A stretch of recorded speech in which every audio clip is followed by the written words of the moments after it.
It was only in the afterlife that I came to understand the bitter truth: a forcibly twisted melon never tastes sweet. Thus, I found myself reborn, returning to Little White Flower School. On the day of my transfer, the teacher gestured, "Ava, please take this seat." Without delay, Michael stood up, pointing to my designated spot and declared, "I don't want to be your deskmate. Please find another seat." His sudden announcement left the entire classroom staring at him in astonishment. Everyone knew of the steadfast friendship between Michael and Ethan, their bond as deskmates unbreakable. Could there be a rift between them? I barely bothered to glance at him as he huffed, "If you don't want to sit with me, change seats yourself. Why would you dare ask me?" My words were blunt and unapologetic. Dear Michael was taken aback, staring at me in surprise. He had never heard me speak to him in such a manner before. Though perplexed, he didn't dwell on it, assuming that his request to vacate the seat had angered me. I gave him a fleeting glance before returning to my books, neatly arranged on the desk. As a daughter of the esteemed Shu family, I had been granted a second chance at life, and I vowed never to relive the stifling misery of my past. See my unwavering stance. The classroom's attention remained fixed on Michael. With a tight-lipped expression, he gathered his belongings and moved to an empty seat in the back row. The teacher, noticing the commotion, turned to Ava offering a choice. "Ava, which of these two seats would you prefer? One is next to Yan, with a prime location and excellent visibility, while the other is where Michael now sits, in the back." Logically, if Ava was serious about her studies, she would choose a seat next to Yan. But after a moment's hesitation, she softly gestured towards Michael's side and whispered, "Teacher, I'll sit there." A vast decision sparked whispers and murmurs among the classmates. It was common knowledge that Michael and Yan enjoyed a close friendship, even if they quarreled. Reconciliation was inevitable. Many wondered why Ava, of all people, would willingly attach herself to the situation. As Michael heard a vast choice, his eyes lit up. A gentle reminder for all readers: as you read this, let's not forget the tragic fate of Little Bear and Lucky, who fell victims to cruelty. With a simple tap, let's unite in message of compassion: protect animals. Remember, this isn't just about animals. Your kindness will attract blessings in all forms. May kind-hearted princesses excel in every exam, achieve their desired weight loss, and find their bank balances burgeoning. If you choose not to share, it's perfectly alright. No moral caution here.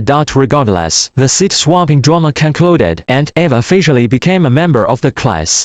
My seat, naturally, would not remain vacant. My childhood friend and confidant, Yuyo, eagerly switched seats to sit beside me. Sophia had long desired to be my deskmate, but the spot had always been occupied by Michael. Now, with Michael's unexpected move, fate had finally aligned in Sophia's favor.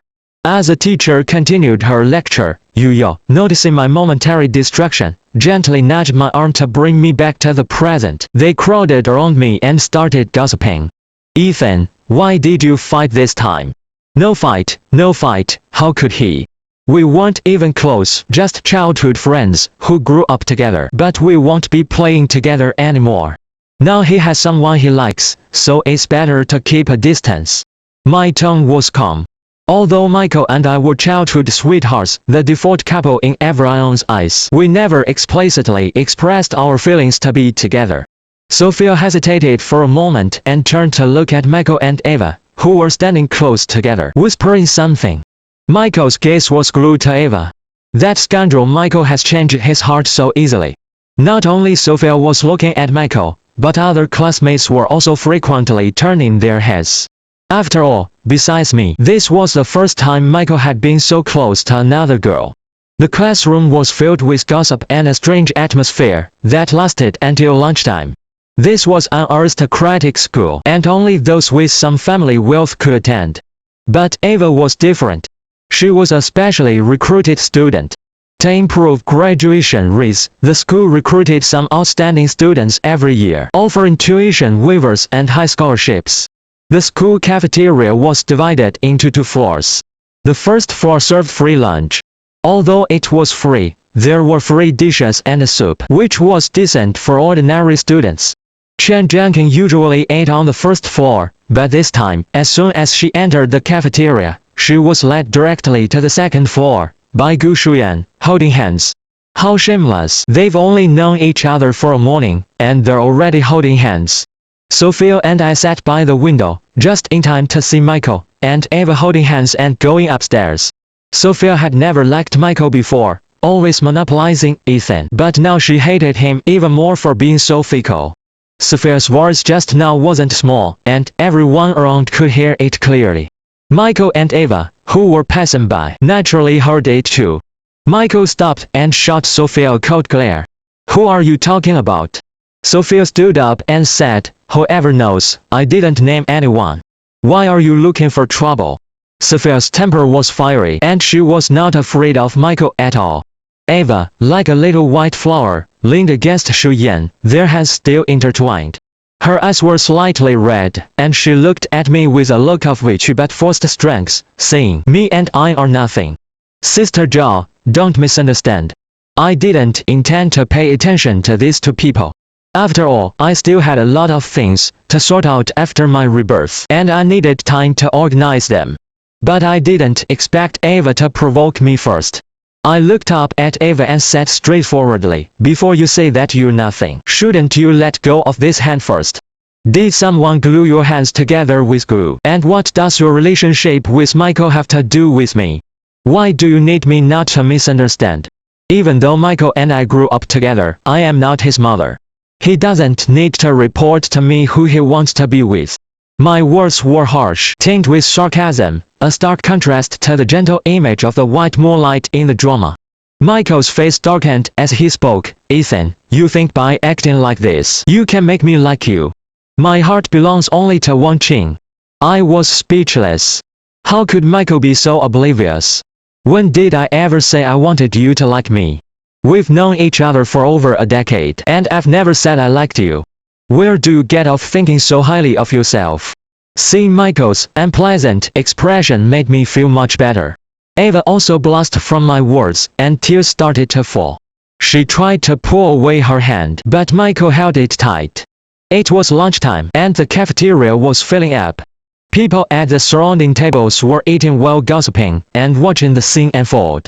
Michael glared at me fiercely, and looked affectionately at Eva beside him. Her tears seemed to pierce his heart. "Wang Qing, I like you. I liked you from the moment I saw you. You're the most important person to me. I'll protect you and won't let anyone hurt you." No one expected Michael to confess so boldly, and in such a cheesy way.